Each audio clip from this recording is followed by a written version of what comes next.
I'm Deontay Wilder, bomb, Alabama power, baby. WBC heavyweight champ of the world. Boss!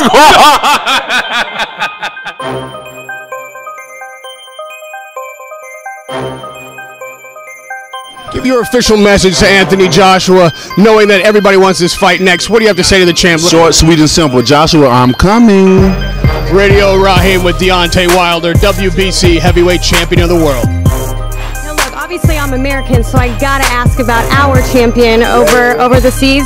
I don't want to look past your opponent because it's not what I'm trying to do, but I know that there's been a lot of exchanges between you and Wilder, a little more so than you normally like to talk.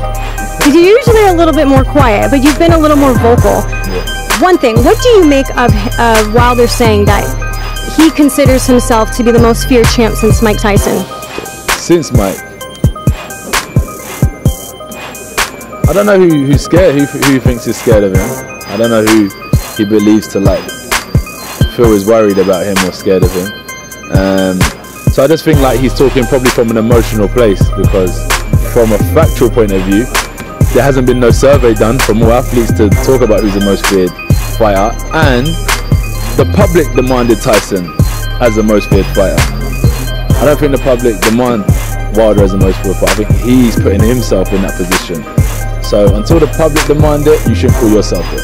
I know that he's recently been sounding off on the fact that Eddie Hearn has mentioned that there would not be a 50-50 split if you guys were to fight. So he takes that as in they're trying to put roadblocks in front of you two because you don't want to face him. Do you want to respond to him saying that?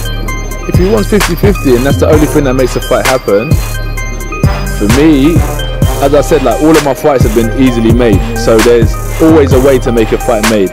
If 50-50 is going to be an issue and all he wants is money, there'll be a way that he can reap the rewards financially. If he wants to fight and he realizes from a point of view on commercial value and so on and so forth, and he might realize he might have to take a cut, or I might have to take a cut, sometimes I might have to bite the bullet. I might have to say, do you know what, Wilder, I'll take less to make this. Do you know what I mean? So there's ways to make it happen, so don't worry, champ.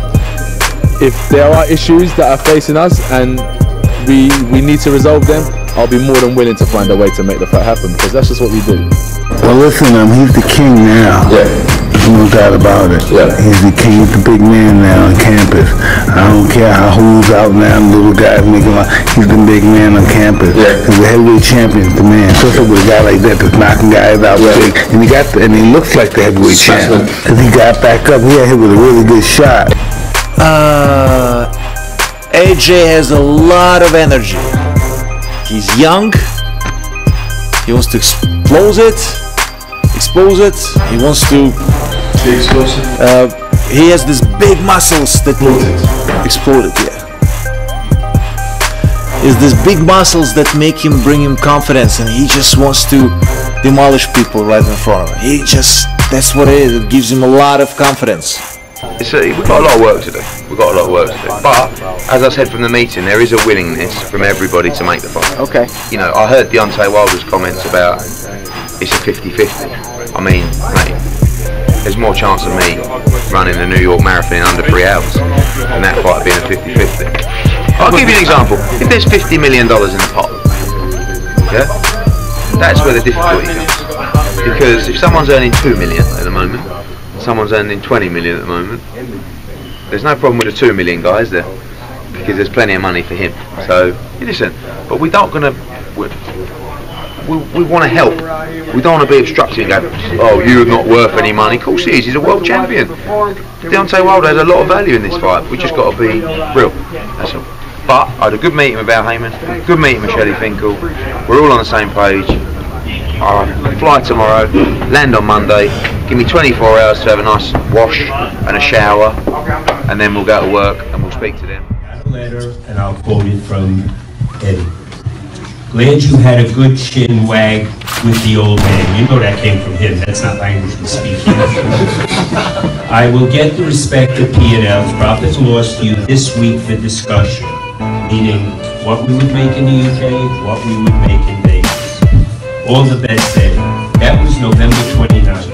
I have never heard from him since. Deontay Wilder sucks. Not even his mum don't say autograph in his own house. He sucks. He's unknown. He's a good fighter. carries power, but he's very unknown. You know what I mean? He's unknown. If you ask 10 people in the street who's Deontay Wilder, they won't know who he is. You know, like he's not known. He's a good fighter, WBC champion. Respect him for doing that, but he's not known. And then, you know, they want him to test himself here and show himself here against a good fighter like me. And then if he wins, then it's just a massive fight, rightly so. You know, I would have said Deontay because of the fact of, you know, he had that great long jab. Brits announce who wins, Joshua or Wilder. Come on. I know the Brits want me to say Joshua wins. This is why Joshua doesn't win, though. I'll tell you why. I'll give you reasons why both guys win. Reason number one why Joshua does win, positioning. Deontay gives up a lot of positioning. Joshua has great positioning. So he'll put you out of position, and he's still well balanced, so he stays in position. And once you go out of position, he'll follow up and knock you out. And that's the problem Deontay has in facing Joshua. The problem Joshua has in facing Deontay. Joshua has non-existent head movement.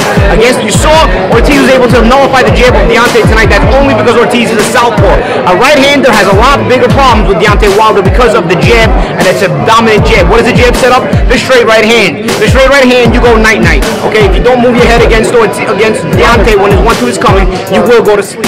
I keep getting asked this question, man. I don't see how people put him in the same world, man. Anthony Joshua was a hell of an athlete, man. He's a big, strong guy. You know, I went 7 rounds with him, and every moment of every round, I knew he was there. As for Deontay, I can't speak for it. I haven't been in the ring with him, but I know guys who've been in there with him, and they say that he's not the guy that everybody thinks he is. You know. When you look at the heavyweight division, like who are some of the guys you're looking at as like sort of the future of the division? Well, you know, in the heavyweight division, it's Anthony Joshua. I think he's the biggest name right now, and of course, the guy just fought yesterday. Ortiz? Not Ortiz. Ortiz is still one of the great ones, and then Harvey, one of, and of course, the fighter from what is his name from Alabama? Deontay Wilder. Deontay, and you know, so I guess it's time for it to try to wrap it up and get one champion. Anthony Joshua, you know I'm coming for you. Ain't no need of talking about next year, then the next year after that, or 2020. 2018 is what you should be worrying about. You said if the people want it, then you want it. Well, the people want it. Do you? Or do y'all have some hidden agendas? Are y'all hiding anything? We're on it. We're on it. So either fight or shut up. Your promoter that talks so much. He said you'll knock me out in 3 rounds. Let's see it. Or is you going against your promoter now? I'm ready to dethrone you. I will be heavyweight champion of the world. I will defeat you. Are you up for the challenge?